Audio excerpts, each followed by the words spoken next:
Okay. So I want to welcome everybody to Ask the Expert, to our latest episode of Ask the Expert. We've almost been doing it a year now.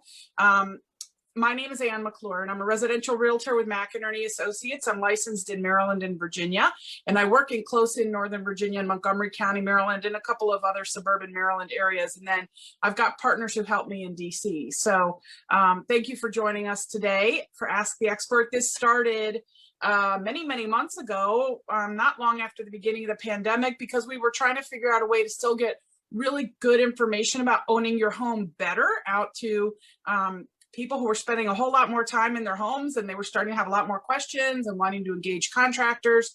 And we also love supporting local business. We're a local business. We believe in the power of local business.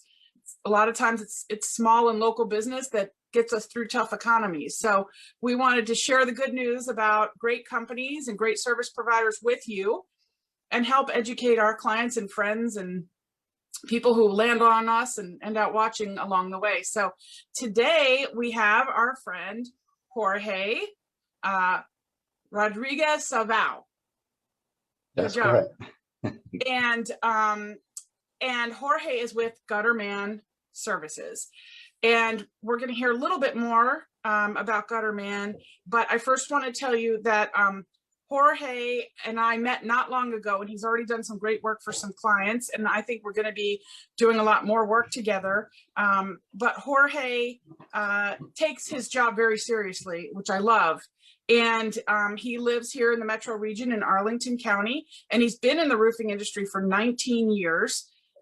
Starting on the sales side and on the service side, and then worked his way up to be an estimator now. So he's been service manager, and he's supervised crews and worked as a production assistant. I think it's kind of like the Marriott business model, right, Jorge? Like you've done everything all the way up. So yeah, the president of the company better watch out, right? Yes. So anyway, he's been doing the estimating for 5 years now, and he's got, he had 14 years in the field before that. So that's the 19-year total. Now, Gutterman Services, I've always seen their trucks, and I know they have a great reputation, but their name is a little bit of a misnomer because Gutterman Services, as Jorge has educated me, actually does gutters, of course, and downspouts, but they do roofs and they do windows and siding. They do all kinds of exterior work. So if you have that kind of work, you can knock out a whole bunch of stuff with Gutterman or calling Jorge. And they have been around for almost 40 years in the metro region, and they're still family owned. And what I think is really nice is Jorge's been there for a long time, and he described that it's a family. It's not just family owned. The family who owned and started the company thinks of all the employees as family, which I thought was really a nice thing to hear. And it tells you a lot about their corporate culture, so to speak. So Jorge, thank you for joining us today. Oh, thank you. Thank you for having me today. Thank you. Well, we're so happy that you're here. So we're going to get into some questions here in a little bit. I always like to start with a very brief market update about our metro region. So what I want to tell you is that this market is just on fire. I said to somebody the other day, they said, oh, well, the rates went up a little bit. So is it slowing down? And I said, so imagine a car is speeding at 120 miles an hour and it slows to 110. It's still speeding, right? So, you know, that was my analogy. It's fast. If you're watching this, or you know somebody who's been thinking of selling or toying with, you know, making their second home, their permanent home, snowbirds, empty nesters, retirees, it is a fantastic time to sell. I mean, you can pretty much write your ticket in this market. So if you've been holding off, or you know somebody who has, I really recommend you have them talk with a realtor. Most parts of the country are like this. I have a friend in Manhattan who says it's not like that there. Friend in Las Vegas who was telling me it's very brisk, but not as brisk as here. But it is a fantastic time to sell. And if you're not sure, meet with a good realtor and consult with them. And if you need a good realtor, if you're in another area, I'm happy to make recommendations. Or if you're in this area, I would love to chat with you about it. But the market is fast, and it's a great time for sellers, a very challenging time for buyers. The one segment of the market that's having a little trouble are condos.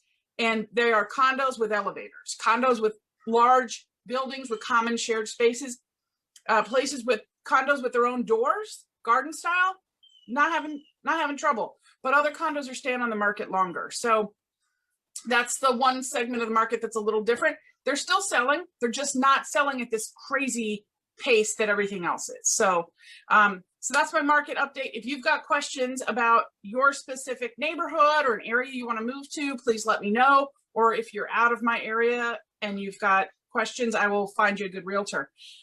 So let's not delay anymore and get to Jorge, because we are about to enter spring. It certainly feels like spring today. And I always think with spring comes a lot of rain. And with rain, I get a lot of calls about flooded basements or water or clogged gutters. And do you know anybody? And so, Jorge, that's why you came to mind for me with this Ask the Expert. So today we're talking about gutter and downspout and roof maintenance and some tips that you can share. So hopefully people don't have water in their homes, and they can also extend the life of those systems. So again, I want to thank you, Jorge, and you're going to do a lot of the talking. I've got some questions, but I wanted to start just by saying I attend a lot of home inspections, and one of the biggest things that I see and biggest concerns, because it can lead to other problems, is water intrusion. And it might be like just efflorescence on cinder block foundations. It might be actual standing water. It could be mold or mildew, or maybe just that musty, damp smell in basements that bothers people. And I know that one of the best things that a homeowner can do is check their grading and their downspouts and their gutters, and invest in good gutter and downspout systems, and make sure the roof is well maintained and holding up. In fact, I want to take a moment to say, yes, spring rain brings roof and gutter pains. I want to take a moment to say, Jorge is going to give us some really good tips. Well, we have done related topics on this Ask the Expert to like drainage around your yard, water intrusion, home inspections, even HVAC, how to control humidity in your home. So if you want to visit some of those other ones, other topics that we've covered, please take a look. We've got some really good experts and some great advice. So, so Jorge, let's start with really simple things. There's a picture of a guy, maybe a handyman or maybe one of your friends at Gutterman taking care of some gutters. How often do people need to clean their gutters? Thank you, Ann. That's a great question.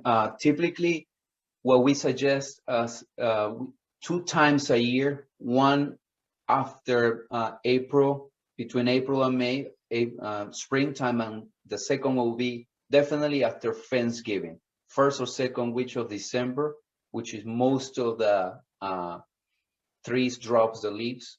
So that will be, and it's a case by case, but twice a year is the answer. 2 times a year, making sure that the existing gutters and downspouts are clear, and the water is flowing away from the house. So I guess, and some of that may depend, like if they've got a lot of tree overhang or not, or, you know, maybe there are extenuating circumstances they need to be aware of too, right? But generally we need to look at 2 times a year at a minimum, I guess.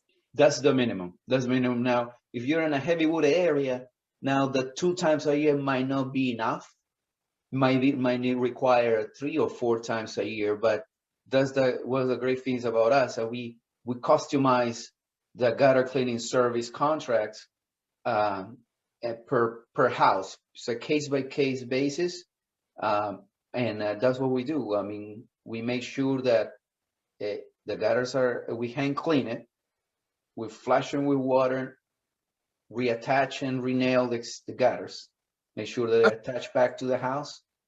And the most complaints that we have is, especially when you are referring to water intrusion, is make sure that the downspout are connected to the undergrounds, and we're making sure that those undergrounds are completely clear, and that if daylights exits, that the water keeps flowing. Now, we might find that some of those downspout underground connections are clogged. So we're gonna deassemble them and make sure that we can flush them with water and put them back on shape and reconnect them back. Okay, so this is a good point. So if you're watching and you live in a house where you've got the gutters that run across the edge of the roof, and then you have the downspout that comes down, some people have a splash block, which is that rectangular looking block that directs water away. But depending on your house and your setup and your basement and so on, you may need to bury the downspout or put an extender on, right? And carry it even further, because the idea is you want that moisture away from your house. So if you're watching this and you're like, what is an extender? What is he talking about? That is an additional component for getting water further away from your foundation, right? Yeah, that's exactly right. I mean, minimum for Virginia code or it's 3 to 4 feet away from the house. So we extend it. We put it. If the downspout you said is not connected on underground, we put an extension 3 to 4 feet, and then the splash block. Typically, the splash block is not good enough to carry the water away, depending how is graded. Some of these areas or jars are graded kind of backwards towards the house. So we're trying to avoid that. 3 to 4 feet minimum away from the foundation of the house. It's funny you say that, because I've been on home inspections where you say they got to carry the water away and the splash block won't always do that. I've seen cases where the splash block itself has been carried away from the house by the water. So it wasn't able to hold up, right? Yeah, that's correct. That's correct. Yep. You brought up a really good point. I don't think I ever knew that was code, that you have to go 3 to 4 feet away. That's really good to know. Yeah. No, I learned that also from a roof inspector. I'm sorry, a general home inspection, and I saw it, and they have a local ordinance there. It has a code there. Oh, yeah. So it was good. These codes change sometimes too. I wonder if as weather patterns change and so on, sometimes codes get updated. So that's really, really good to know. I'm always happy when I walk up to a house. I feel like a little computer when I'm showing property, because I'm looking at how the trees overhang. I'm looking at the gutters and downspouts and windows and roof and shingles, and I'm sort of like taking it all in. And I'm always happy when I see those wider gutters and the oversized downspouts, especially if there's a big tree canopy. But can you explain why it's so important? We get these sheets of rain and crazy storms, and why it's so important to have the right size gutter on your home? Well, what we have here in the area is that unfortunately there's different sizes of roofs and kinds of roof, and they have been installed with these undersized gutters and downspouts. And so if we go back 2018 and 2019, let's go back 2018. There was over 30 inches of rain between 2017 and 18, and those small gutters and little tiny downspouts, which typically the outlet hole is this big. Is just imagine your bathtub, right? When we lose hair, like I did before, right? It gets clogged, and when they get clogged, you have the bathtub start to overflow. Same idea. So the oversized downspouts and the bigger gutter make sure that the water carries away and keeps the water and foundations and the walls dry. Yeah, so you could get one pine cone in there and screw things up, right? I mean, with those little down outlets, it's no good at all. So it's we have to be and definitely an upgrade on gutters and downspouts. Some others is just a lack of reattaching or workmanship on some other houses have bigger gutters and downspouts that you just need to be readjusted, like a tune-up. Like we do a tune-up to our cars, a tune-up to the gutters. But that requires a visit, obviously. I'm so glad you said that, because people think of their cars and they don't think of their houses the same way. It's I wish people would have a bevy of specialists, they've got, you, and they've got an HVAC person, a plumber, whatever, or maybe they're just getting a home inspector, but just have somebody with fresh eyes who's an expert in a given field come look at your house. I think that's a great point. What about, Jorge, what about things I see a lot of gutter screens and those covered gutters, I guess, like, I don't want to say a trade name, but I think of them as gutter guards. I think that is a trade name, and I'm not endorsing them. I'm just saying, like, the non-screen systems. What are those called?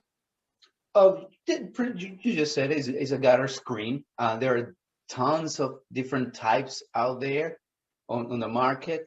And also there's a cover gutter system, right? And both of them are the gutter screens. What it is just they reuse the existing gutter and they put they put a screen on top of it. And the cover system is an entire solid top. Is a solid top, that aluminum top that has a curve, and the water by surface tension goes into the gutter. Both of them are good products. Again, it's case by case. Not everybody needs a cover system. It depends how many roof slopes, how difficult the roof valleys are. We offer all kinds of couple gutter systems, cover systems, but as I said, it has to be done and you have to be inspected by a professional and take a look what kind of gutter is the best one for your home to make sure it's dry, it's it's carrying away from the house. So that's a good point. So you don't want to just fall for, like, oh, getting gutter screens or covered gutters is an upgrade, because it might not be one you need. And I think sometimes people just get sold on having a system. Oh, I'm getting, covered gutters or whatever. And it's like, well, you don't really need them. And now you just spent all this money on this, right? So I like hearing that you're looking at the specific situation to see if this person needs them or not. I see that, unfortunately, a lot with household. It's easy, like, just same with your your mechanic for your automobile. It's like, you don't know, so you trust them, and sometimes they're not trustworthy, unfortunately. So this is why I always say, get those personal recommendations. Jorge and I both work by referral, and we meet great tradespeople all the time. Jorge, one of the things that has changed that I've noticed is that more and more people are seem to be concerned with, like, being environmentally conscious and energy efficient. And I'm seeing more people, I've had a couple of my own clients who are interested in rain barrels. So does a company like yours install rain barrels? And are you seeing more of those in the marketplace now? Well, definitely, I'm seeing more of those in the rain barrels out there. Typically, when the houses are too close to each other, and one original house stay in the street, and then there's two bigger houses next to it, that smaller house, and it just creates a little regrading foundations, and then homeowners are buying these rain barrels. We can help to install the rain barrels. We do not sell the rain barrels. They are out there, different types, different kinds in online. But one tip I will give is to make sure that the rain barrel is installed on a flat surface. You have to be like you can put a couple of blocks or bricks where the rain barrel will lay flat. And if you hire us and you need a connection, we definitely can bring the elbows and all the accessories to connect to your nice new rain barrel. That's not a problem. It's very common now in the market. A lot of homeowners are going that route with rain barrels. I think it's a nice thing to do environmentally and capture the rain, and then you don't have to worry as much about the runoff and so on. So I do like that about it. All right, let's get to the big ticket stuff, roofs. So I think sometimes people think of roofs like, set it and forget it. Like, you see your windows regularly. You have to go open your window treatments or raise and lower or crank open or however your windows work to get fresh air. But your roof, it's kind of like, unless you're driving down the street and you happen to look up, you don't really think of your roof until there's a problem, So, I was thinking about, I want tips for how to tell people how often to tend to their roof? You know, you were just talking about having people come out and check things every so often. So I wanted to get a sense for, you know, not only different types of roofs, but like how often somebody should come out and check the roofs. Out there in the market, there's a couple of two roofs. Well, two roof right now. There are much more, but for today's session, we'll talk about two only. There's a tree-top shingle roof, which you guys will see it on the, I guess, on the left-hand side. It's completely flat, and typically by manufacturer specification, that roof will last close to 25 years. The lifespan on those are 25 years. And the architectural shingle looking, the one that has a little texture in it, that's a 30-year-old shingle. Those two kinds of shingles are mostly right now in our market. There are many, many more that we can talk about, but just we're gonna focus on these two. Well, that tree-top shingle, if you have a tree-top shingle, a flat surface like that, and it starts to showing stains on the roof, and you know that your house is about 20 years plus, should be inspected by a professional, should be taken a look at. I'm thinking that at some point that tree-top shingle will be discontinued. I don't know. It could be, possibly will be discontinued. Depends on the manufacturers, I guess. And the 30-year shingle is just about the difference between both of them is the lifespan, 25 versus 30, right? The thickness is the architectural shingle is a little thicker, so pretty much more asphalt or more ingredients, I guess, if you want to put it that way, into that shingle is more life. And also the other feature about the architectural shingle, which I like a lot, is it hides the imperfections on the roof decking. It hides it because some of our older houses kind of wavy, and that architectural shingles also hides those imperfections versus the flat one. Can you detail real quick what you mean when you say decking, just in case people watching don't know what that means? I'm sorry, yeah. And the roof decking is just pretty much the plywood, the plywood underneath the shingle. When all the shingles are removed completely, then it's like going to a dentist, and we completely open up the roof down to the plywood, down to the wood, and then we'll start doing a little surgery. Some of the areas might be rotted, so we'll replace some of the section of the roof decking, and then after that, make sure that everything is nailed and uniform correctly, and then you start in all the accessories for a new shingle roof, which is a new underlayment, new metal flashings, new metal drip edge, the shingles, and the ridge vents. I kind of did it quickly though, but I can. It's a long talk about that, but yes. Yeah, but those are the main elements of a roof when you go to. And actually, you brought up another good point, which is, sometimes companies will try to save money, or maybe it's seller owners trying to save money, and they'll put a second layer of shingles over an existing layer. And you just mentioned, what if you pull off the shingles and there's rot underneath? Well, that's a great time to take care of that, but you're not going to know that if you put another layer over, right? That's correct. Yeah, correct. I mean, not a reputable company should do a re-roof, I guess. There's definitely not. That will you don't re-roof roofs. There's no one should be re-roofing the roofs at all. And also, it just pretty much what it does is there is another element that I forgot to mention, is to get as much lifespan of this architectural tree-top roof is, we need to make sure that there's a proper ventilation inside the attic, that proper intake and exhaust, to make sure that we get as much life as we can.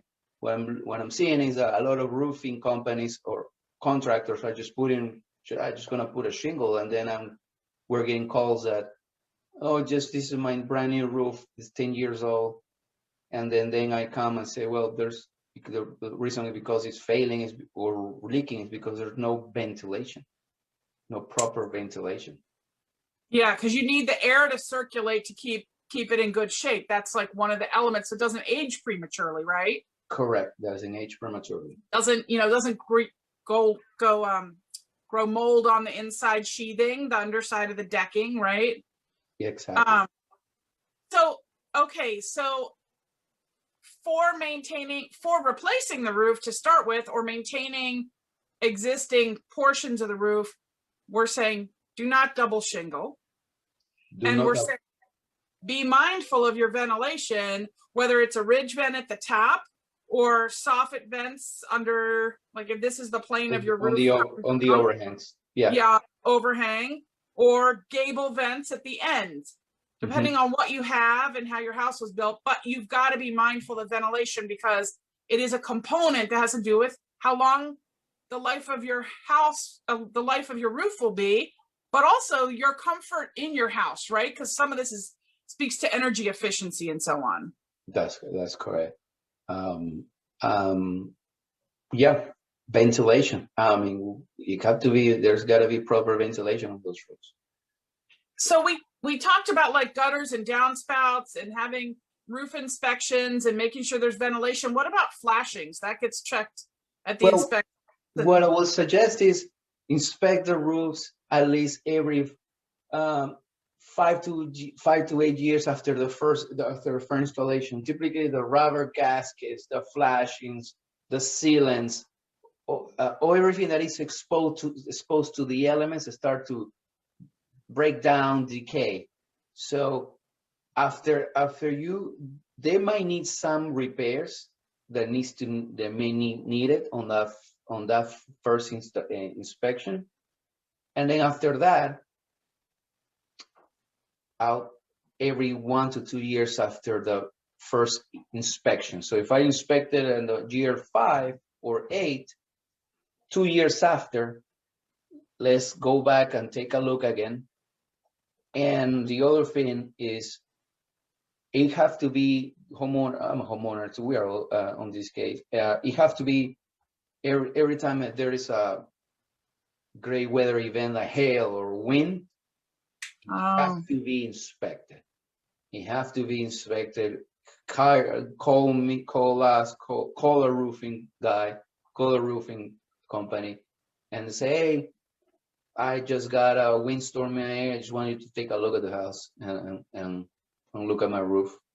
Unfortunately, there's a lot of storm chasers out there, but call a local company. That's what I'm trying to say. Yeah, call local and get recommendations. And this is a great point, because we always have heard the adage, march in like a lion, out like a lamb. I better knock on some wood here. We haven't seen the lion really yet. We've seen some cold temperatures, but I always think of the lion when there's a big windstorm, real breezy day, and you see the little sticks and branches down, and then you walk around, you see the shingles down, right? Or like a flashing that's like come partially out, Really, I think the mail carrier is like conspiring against me. Come here. Clearly, I need to invite our letter carrier to attend Ask the Expert. No because problem. they said my number. He can be quiet for hours, and every time we do this, he starts barking. I hate putting him in his kennel, but I think I'm going to have to. Anyway, so that was really good to think about, like after rain, because I've even seen we have trouble with ice damming in this area, and I always tell clients, like, these are things you've just got to be mindful of. And ice damming, do you want to tell people what that is? I mean, hopefully we're beyond that for this year. Oh yeah. But what happened, for example, is typically on the first 36 inches or 3 feet of the eave, where your eave is, it has to be a material which is called ice and water shield. And that ice and water shield is very rubberized, sticky material that it will lay on top of your plywood, and on a heavy snowstorm and a lot of ice and snow is accumulated on top of the roof, that avoids ice damming getting into homes. Yeah, because it backs up and it leaches under the edge, right? Yeah, it just backs up and leaches into the edge and gets into the house. It's Yeah.